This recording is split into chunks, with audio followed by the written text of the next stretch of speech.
The galaxy had thousands of rules for war. Rules about escalation, rules about surrender, rules about mercy. After this war, only one rule remained: never corner a human. The last rule of the galaxy. Never corner a human. Rules that once worked the galaxy ran on rules. Not laws written in stone, but doctrines refined through millions of years of war, diplomacy, and extinction. Every advanced civilization understood them instinctively.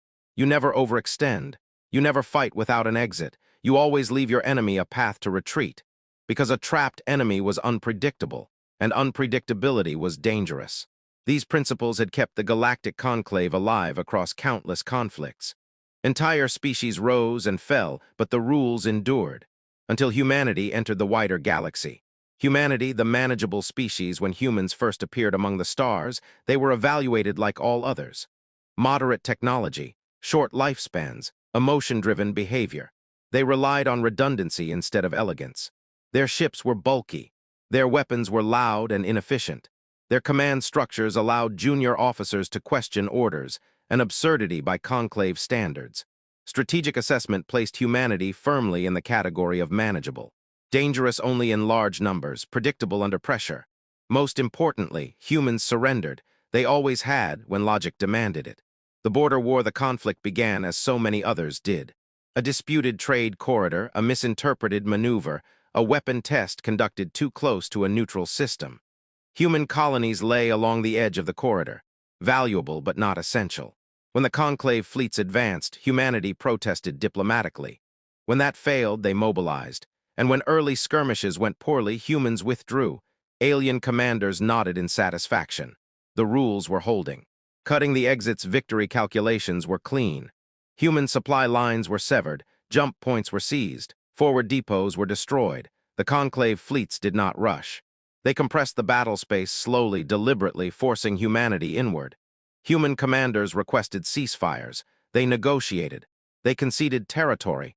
Everything about their behavior reinforced alien confidence. They were cornering humanity perfectly. Chapter 5. The first warning, the first sign that something was wrong came from an automated analysis drone. It reported unusual human activity. Civilian vessels were being recalled instead of evacuated.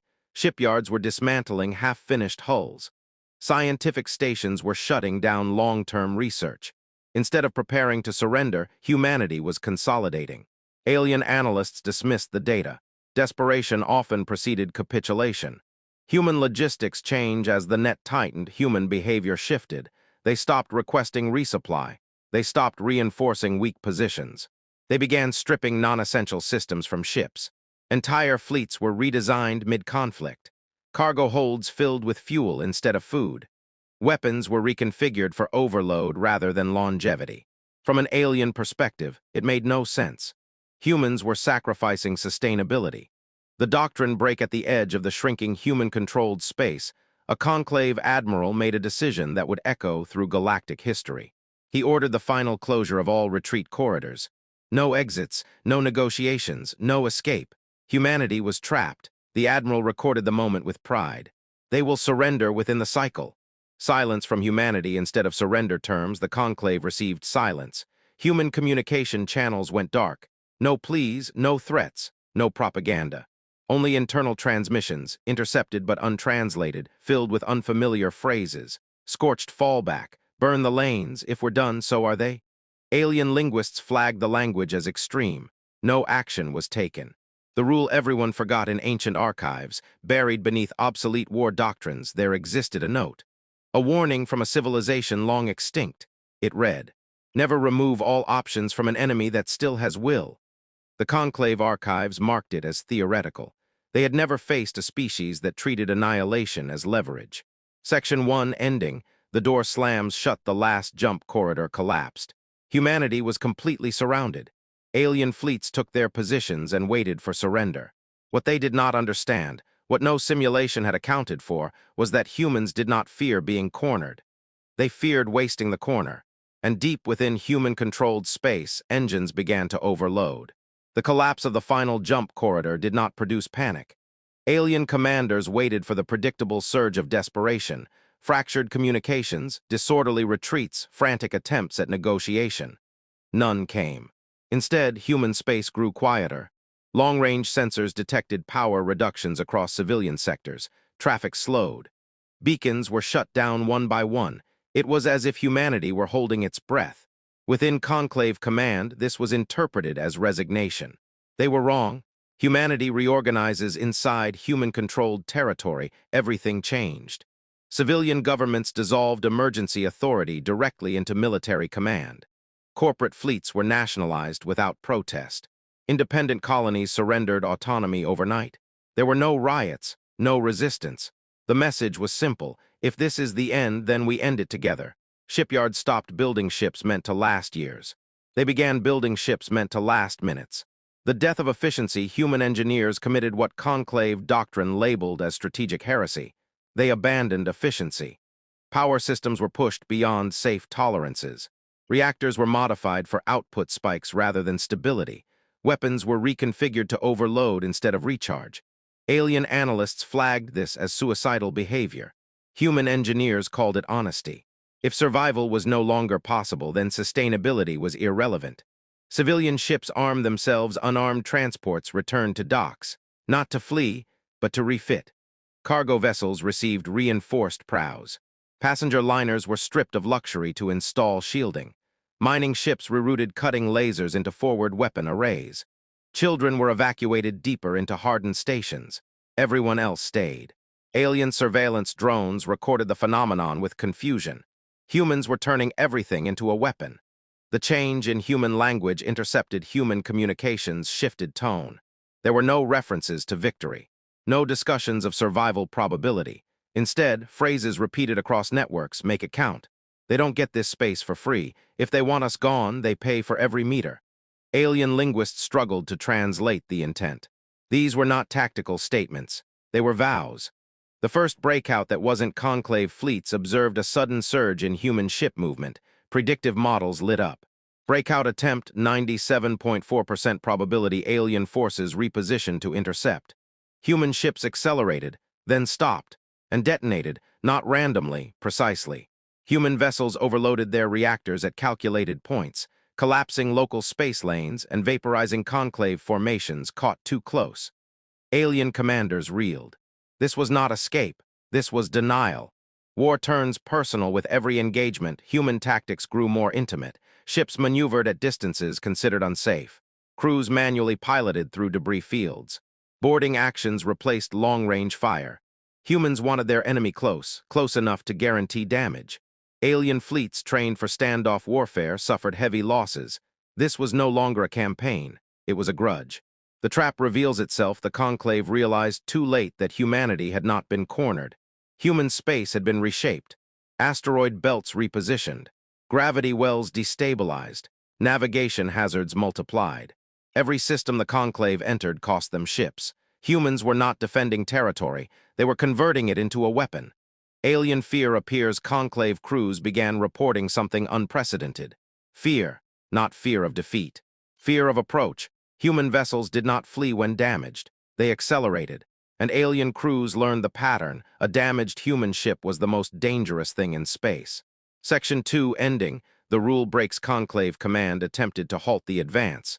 Withdrawal was authorized, but the exits were gone.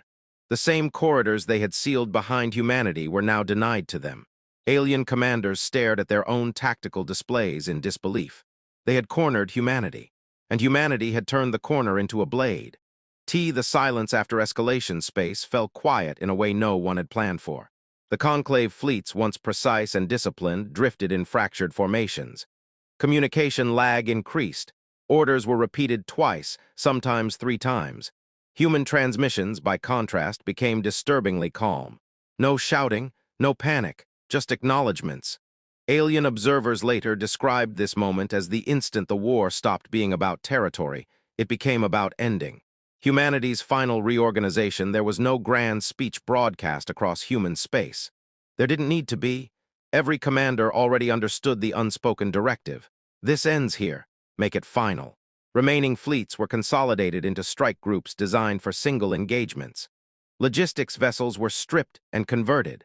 Medical ships reassigned as mobile triage and evacuation hubs, knowing most would not return. Humanity was no longer planning campaigns. They were planning conclusions. The battle that had no name, the Conclave, expected a decisive clash at the edge of the human containment zone. What they encountered instead was chaos with intent. Human ships surged forward not in formations, but in vectors. Each vessel followed a unique trajectory, timed to intersect enemy lines at maximum disruption.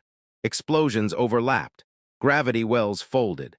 Entire Conclave squadrons vanished as human ships self-destructed inside them. Alien tacticians stopped trying to predict outcomes. They began counting survivals. When courage became contagious, something unexpected happened across the battlefield. Human ships that should have withdrawn did not. Crews that should have abandoned vessels stayed. Not because they were ordered to, but because they saw others do the same. This behavior confused alien psychologists. Human courage, it turned out, was infectious. And it spread fastest when escape was impossible. The enemy understands too late. Conclave command finally recognized the pattern. Humans were not fighting to win. They were fighting to ensure the Conclave never tried this again. Every sacrifice was a lesson, every destroyed fleet a warning. Alien commanders attempted emergency withdrawal. They discovered what humanity had learned earlier. There was nowhere left to go. The last human transmission, the final coordinated human broadcast, was brief. It was not addressed to the Conclave. It was addressed to the galaxy. We didn't start this war. We tried to end it. You left us no space to do either. The signal repeated once, then went silent. The end of the Conclave fleet. What followed was not a battle in the traditional sense. It was an erasure. Human vessels triggered cascading reactor failures across overlapping space lanes. The resulting energy release tore apart Conclave command ships and shattered their logistical backbone. Sensors across nearby systems went dark. When they came back online, the battlefield was empty. No formations, no command structure. Just debris and radiation. The galaxy watches neutral civilizations observed from afar. They recorded everything, not the tactics, not the weapons, but the decision-making. Humanity had demonstrated something no species had modeled, a willingness to lose everything, on purpose, to prevent repetition. The rule is written in the years that followed. Galactic military doctrine changed. One line was added to every strategic manual, regardless of species. It was simple: never corner a human. Not because they would escape, but because they would ensure no one benefited. Section 3 ending, humanity's legacy. Human space was rebuilt slowly, quietly, without celebration. The galaxy treated humanity differently now. With distance, with respect, and with fear. Because everyone remembered the same truth: when the galaxy gave humanity no options left, humanity chose finality.